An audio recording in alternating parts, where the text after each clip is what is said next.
The official adventures of the Green Hornet.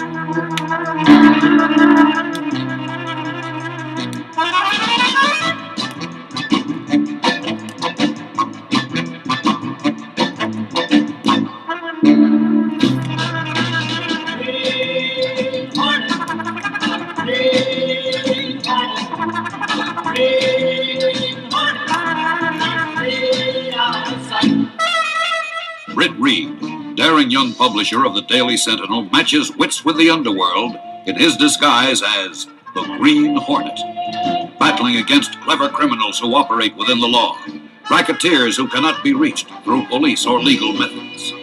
Britt Reed has devoted his life to hunting down these public enemies, bringing them to justice with the sting of the Green Hornet. His secret identity is known only by a chosen few. His loyal secretary, Lenore, known as Casey, District Attorney Scanlon, and Reed's faithful valet, Cato. Late one evening, Britt Reed is in his home, seated in front of a glowing fireplace, reading, when suddenly the Hornet signal sounds. Reed gets up and touches a set of books. He then watches the entire fireplace rising toward the ceiling as a hidden elevator underneath ascends quickly to the spot where the fireplace was a moment ago. Then, out of the secret elevator steps the district attorney. Scanlon, this is a surprise. Britt, I'm glad you're here. What's up, Frank? Something too private to discuss on the phone and too urgent. There's been another of those jewel burglaries, the third one this month. Yes, I know. The Sentinel had the story tonight. The Harrison estate, wasn't it? Yes. Almost $200,000 worth of jewelry gone. Well, Harrison's always been pretty eccentric. Keeping jewelry on display the way he does, instead of locking it up in a safe, is inviting a robbery. Of course, but Harrison's got that place guarded like Fort Knox. A 12-foot fence, watchmen, everything. And no sign of forced entry either. And you think it wasn't an inside job? I've just come from there. Every one of his employees has been investigated thoroughly. They've all been questioned till we're blue in the face, and not a shred of evidence that could point to any of them. Not a single clue, except that half-open window. An opened window? I didn't see anything about that in the story. I've kept that out of the papers until I could talk to you. This is the strange part. It's a tiny upstairs window which opens only about 10 inches. Well, even a child would have had a tough time getting in there. Now look, I'm telling you this, but I want your word as publisher that you're not going to let this news out. We've had this same curious thing in all three burglaries. Always some small opening, a ventilating shaft, a cellar window, and hardly big enough for a baby. And only jewels have been taken. Never anything else? That's right. Exactly the same. All three of them. That is strange. I wonder. A child. A midget. A kid's gang. Oh, no. I've thought of that too, Britt, but how would kids get past those guards and alarms? Frank, I want you to send all the police reports, even the confidential ones, over to my office tomorrow. And if the Daily Sentinel can't do anything about this, maybe the Green Hornet can. The next day at his newspaper office, Britt Reed studies the police reports in the hope of finding a possible clue that may have been overlooked. Reed asks Mike Axford, his managing editor, to check the criminal file for possible similarities in previous robberies. But there are no leads. At the end of the day, Reed is still as puzzled as when he began. Meanwhile, on the other side of town, the Municipal Opera House is a scene of busy activity. A gala performance is due to begin shortly. As the audience arrives, the crowd gathering under the lighted canopy begins to grow. A row of chauffeured limousines moves past the entrance, bringing the wealthy patrons of society. The crowd at the curb press women and their escorts in full dress as they alight from their cars. A dazzling display of finery is highlighted by glistening jewelry worn by the women, sparkling in the lights of the marquee. As one very elegant woman pauses at the entrance, waiting for her escort, there is a sudden flurry in the crowd. A low, dark animal form running along the sidewalk suddenly breaks through the crowd. A lean black dog bursts into the pool of light, heading straight for the elegantly dressed woman. As the onlookers watch, horrified, the dog hurtles through the air, leaping up at the woman. As the dog strikes, the woman tumbles to the ground. Before the startled police can reach her, the dog darts back through the crowd and disappears into the night. The crowd surges in as the woman is helped to her feet. All right. All of you. Let me through. Now, what's happened here, Mama? Are you all right? Oh, officer, that dog, it attacked me. Are you injured? Oh, I don't think so. But that dog, it went for my jewelry. He ripped my diamond brooch off. It's No, gone. ma'am, calm yourself. It probably dropped when you fell down. No, I saw him. I felt him rip it off. I tell you, that vicious creature stolen my diamond. Now, where did it go? Officer, do something. You must find that dog. Yes, Mike, I got it. Mrs. Forsythe swears that the dog deliberately went for the jewelry, right? Okay, get back as fast as you can. Miss Casey, how are you doing on that list of dog trainers? I'll have it for you in a few minutes. The DA is calling you on line 4. Right. Hello, Scanlon. Britt, I just heard about the dog attack. It's incredible. Yes, a dog stealing jewelry. This must be the answer to those other robberies. You mean you think a dog is trained to do this? It's possible. From the witnesses' descriptions of the robbery, it was probably a German Shepherd. And you know that Shepherds can be trained for all sorts of work. Have you any leads on the dog at all? Oh, sure. There's only about 1,000 German Shepherds in the city. And if we find one running around with a diamond brooch in his mouth, I'll be sure and have him arrested. No, I mean breeders, dog kennels, and trainers. That's what we're working on. Ah, that's a good idea. But it's going to take a lot of time covering all those places. Perhaps. But I think I've got a shortcut. Oh, just a second. Yes? Here it is. It's better than we thought. Okay. Scanlon, let me call you back later. Britt, if you're holding something out on me just to make headlines for the paper, so help me. No, Frank. Would I do a thing like that to you? I'll call you the minute I've got something definite. Goodbye.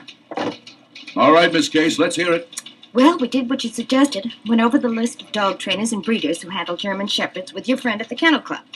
And they picked out 3 names of people they've had complaints about. Of the 3, one's out of business and one's been in the hospital for a month. That leaves only one possibility. Good work. Who is it? This one, Hans Kruger of Valley Road Kennels.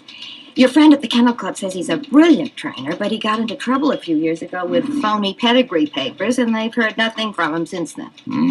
Miss Case, how would you like to buy a dog? You mean go out there tonight? Not tonight, tomorrow afternoon. Now get me Harry Johnston on the phone. The diamond deal? Right, I'm getting you a little present.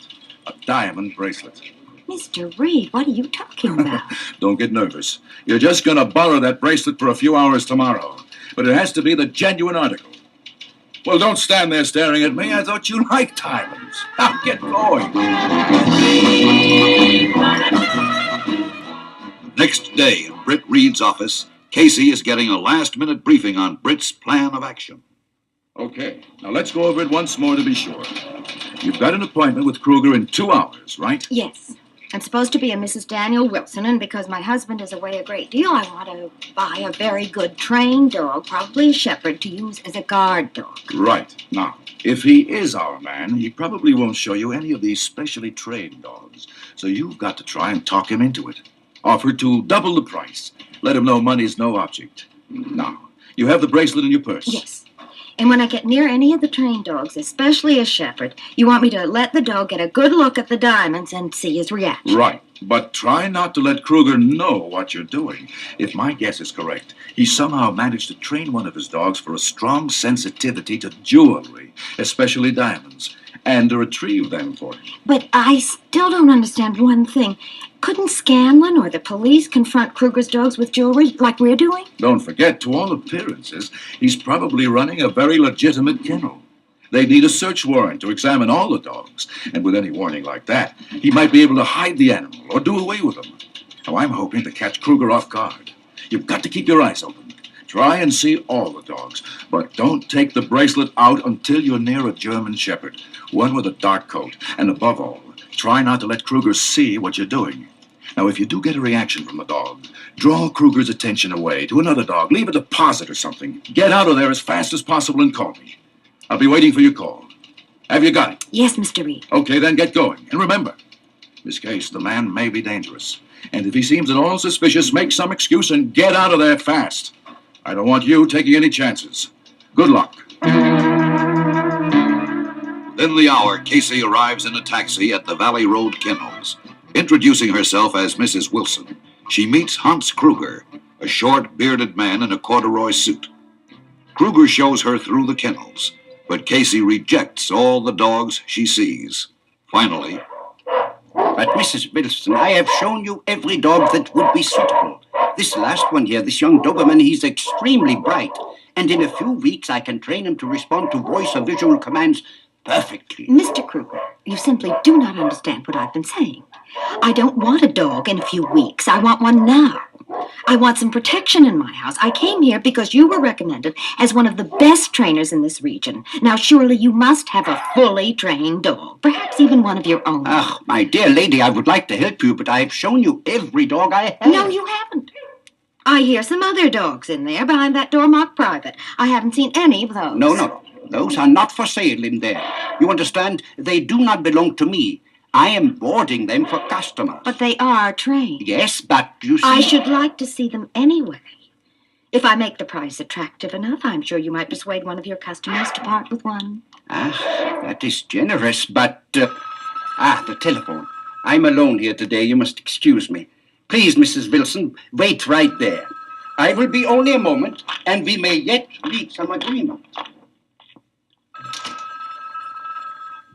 I must get inside that door for a look. How am I going to... Wait a minute. It's unlocked. Oh, I know Britt would never approve, but I must take a chance. Oh, it's all dark. Where are the lights?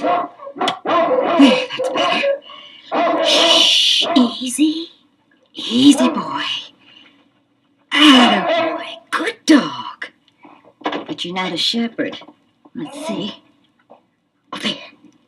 A black German shepherd. Now the bracelet. Good dog. Here, boy. See what I have? Oh, the bracelet! Shh, quiet. Stop it. Oh. What are you doing in here? Oh, I just... Brace! Doing! Now, what is the meaning of this? I'm a busy woman, Mr. Kruger. I haven't got time to waste. I took the liberty of coming in because I wanted to see your trained dogs. So, you have seen them now. You will please... Prince, come and see here. What have you got? Diamond bracelet, huh? Yes, that's mine. I was reaching out to pet him and it fell into his cage. Give it to me, please. One moment. You did not wear such a bracelet when we talked before. No, it was in my handbag. I just put it on. So, I find you in this room with diamonds that you have not been wearing, and the dog has your bracelet. Yes, now give it to me, Mr. Kruger. I'm sorry if I offended you by coming in here, but I'm leaving. You are a very curious woman, Mrs. Wilson, and I am curious also. Oh, give me that bag! How dare you! Don't worry, you can have it back after I have a look. So, Lenore Case, Daily Sentinel. A reporter, huh? Oh, You fool! You come snooping here to find a dog and you have found him, yeah? You think you will be able to tell anyone what you have found out here? I don't know what you mean. You are lying, stupid woman. You will stay here while I decide what to do with No, you. let go of me! Oh! Now you will see just how well trained my dogs are. One of them will guard you with his teeth 6 inches from your throat. Oh, yes, you will stay here very quietly without moving even 1 inch if you value your life.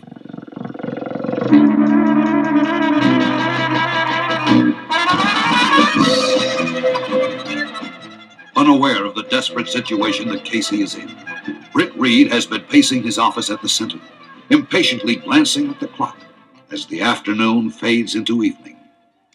With a sudden decision, he picks up his private phone and dials.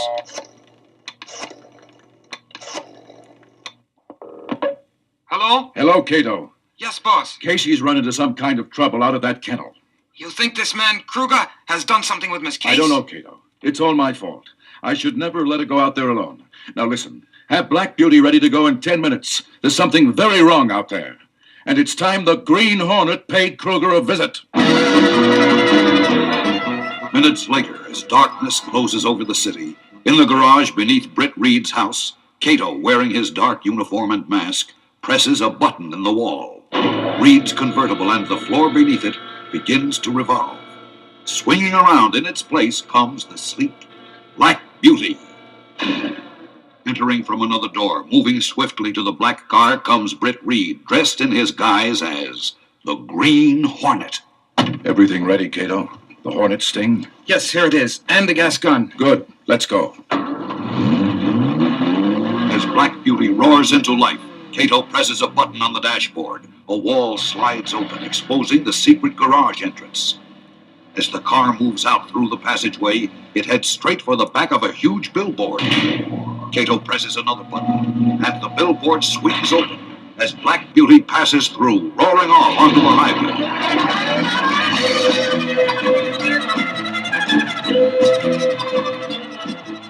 Minutes later, as Black Beauty approaches the dark stretch of Valley Road, We're almost there, Cato. Switch to silent engine and use the infragreen lights. Right, boss. with its regular headlights out and the engine silenced, Black Beauty continues to move up the road like a dark ghost. As the invisible infragreen headlights pick up the sign marking Valley Road Kennels, Cato slows the car to a stop. Silently, the Green Hornet and Cato emerge from the car, moving quietly toward the kennels. All right, Cato. There's the house. The kennels are out and back. How do you want to go in? I'll go around the back. The dogs are certain to start making a commotion, and that ought to draw Kruger out there. Now, when you hear them, you try getting in the house through that open window there. But be careful. What about you and the dogs? If Kruger tries to use the dogs on me, the gas gun should hold them. Okay, boss. Here goes.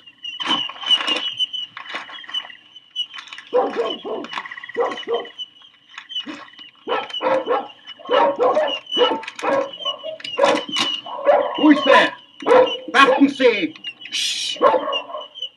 Who is out there?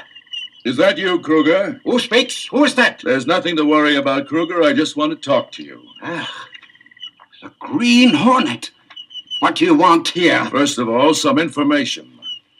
There was a woman here earlier today, a Mrs. Wilson. Yeah, she wished to buy a dog, but I had nothing she liked, and she left. Why do you ask? She left, Why are you so nervous, Kruger? Hiding something? No, but the way you come here disturbing my dog. One of these dogs is awfully fond of diamonds. Isn't that right, Kruger? The turtle. She had no way of telling anyone. What's that? She did find something?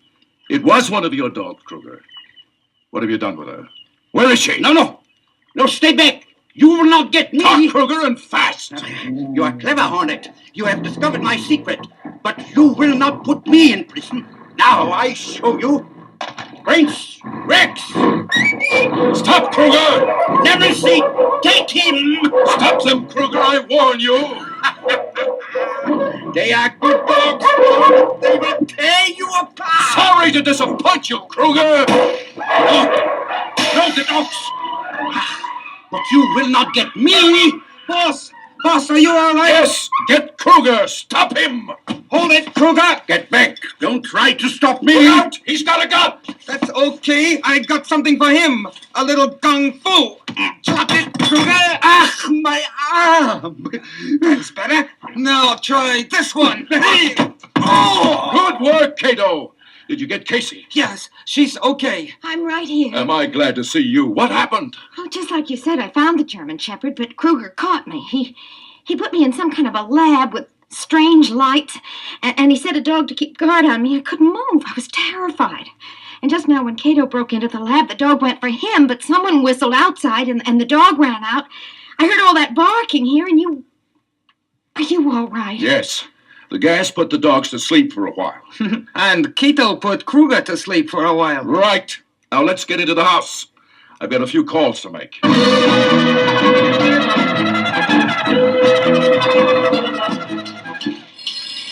Well, boss, I call that a good night's work. Yes, we were lucky.